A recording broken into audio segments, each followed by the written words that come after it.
has scheduled a couple of meetings with his critics. Today, Mr. Trump meets with South Carolina Governor Nikki Haley, who has called Trump an angry voice during the campaign. And yesterday, Mr. Trump met with our next guest, Mayor Bill De Blasio of New York City. Mr. Mayor, thanks for being here. You're welcome, Allison. How contentious was that meeting yesterday? It was a respectful meeting. It was, over an hour. It was a substantive meeting. Candid, obviously, because there's real differences. I heard you say that it was a very candid meeting. What did that sound like inside? Look, I think it was important for me to explain to him how fearful people are in this city, in this country, that not just the rhetoric, but some of the policies that have been proposed literally have people wondering whether their family members might be deported, whether because of their religion they're going to be discriminated against. There's a sense that, of course, we don't know what he's going to do in practice, but if you take the words seriously, this changes the nature of this country, and people are feeling it very, very personally. Did he understand that? I'm not going to characterize his position. I will say it was a substantive discussion, and because it was a lengthy discussion, I'm hopeful, a lot of the give and take really registered. But I think the proof will be in the pudding. The question is, okay, there was that rhetoric, and it was shocking to a lot of us and unacceptable in the context of an American democracy. Now he's going to get to do things. The actions will tell us who he really is. One of the things that he has said he's going to do is to deport criminal undocumented immigrants. In other words, people who commit crimes. Do you disagree with that? No, that was part of the discussion. That, look, New York City already cooperates fully with the immigration authorities regarding anyone who's committed a series of substantial crimes, anything involving violence, terrorism, major drug offenses. What we are concerned about, there are some very petty crimes, nonviolent crimes, where I think this becomes a more complicated issue. Because what we do not want to do is be in the business of our police forces being effectively immigration enforcers.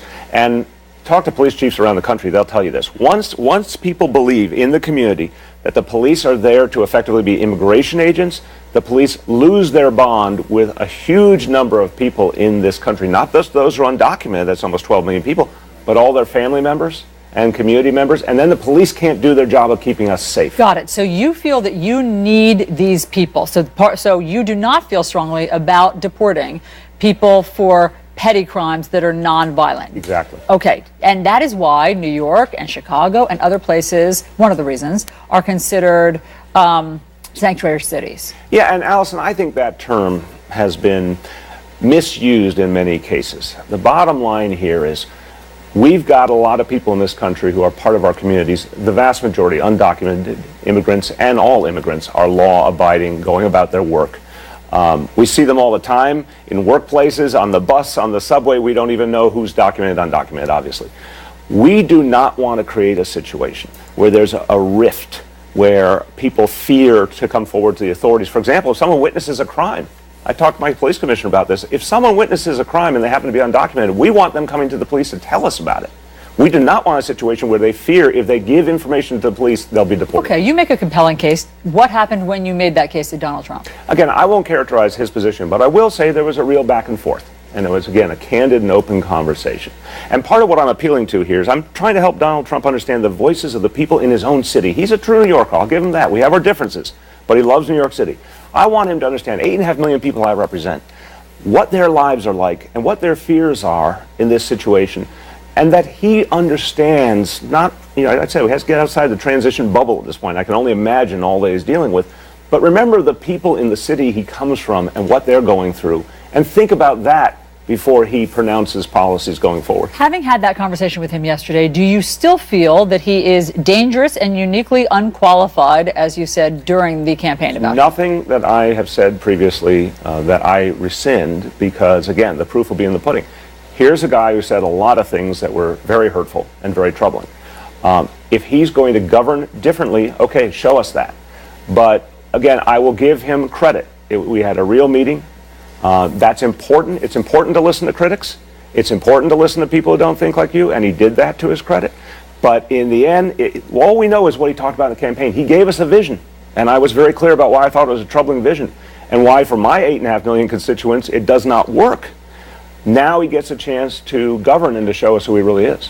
The Southern Poverty Law Center says that they have recorded at least 400 alleged hate crimes since Tuesday's election. Are you seeing an uptick in New York City? Yeah, we are. I don't think we have enough of a history yet to know the true effect. Is it true that some of the rhetoric that we heard in the election has emboldened people to come out with hate speech, in some cases acts of hate? Yes, I don't doubt that for a moment. And is it true that many, many people are fearful that they will be attacked now? I mean, this is so visceral, Allison. People in the LGBT community, people in the Muslim community, so many people are feeling, immigrants of all kinds, that they're going to be singled out and attacked. Latinos, obviously, because of what he said about Mexican Americans. So many people feel that it's now going to be open season. Right, but so there's fear of it, which I get, but you don't know necessarily that, there are isolated incidents at the moment. Now, of course, there are also Trump supporters who have been attacked in New York. And that's not acceptable either. But what we have to do is figure out how we're going to heal the wounds after this very, very tough election. Let's face it, this was an election like we've never seen before. There has to be a period of healing. Now, the president-elect has a chance to do that, first in word, ultimately in deed. And I think the selection of his team also becomes crucial here. Obviously, many people, myself included, have raised concerns about Mr. Bannon as an example of someone who adds to people's fears. And I think the president-elect needs to think about a team that would actually be reassuring. Did you tell him that? Yes, of course. And what do you do? Steve Bannon's already been chosen. Look, a lot of things happen in transitions. I think when people look at someone associated with a website that has been divisive and extremist and obviously has talked about white nationalism, for example, there's a chance for the president-elect to rethink that person's role.